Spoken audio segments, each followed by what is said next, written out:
বর্তমান সময়ে দুইটি জিনিস ধরে রাখা খুব কঠিন। এক, নিজের অ্যাটেনশন, দুই, মোটিভেশন। অ্যাটেনশনের বিষয় নিয়ে পূর্বের ভিডিওতে আলোচনা করা হয়েছে, এই ভিডিওতে মোটিভেশন নিয়ে আলোচনা করা হবে। চারদিকে নানা নেগেটিভ ঘটনায় মনোযোগ দিয়ে কখন যে মোটিভেশন হারায় যায় নিজেও বুঝি না। নেতিবাচক ডিস্ট্রাকশনের এই যুগে নিজেকে মোটিভেট রাখা শীতকালের ঠান্ডা পানিতে গোসল করা বা গরমে রোদে পোড়া চেয়েও কঠিন।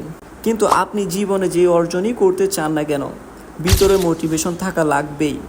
একটু ভাবুন তো, 3 দিন না খেয়ে যদি দৌড় প্রতিযোগিতায় অংশগ্রহণ করেন কি অবস্থা হবে? দৌড়ের বাঁশি ফু দিতেই আপনি পড়ে যাবেন।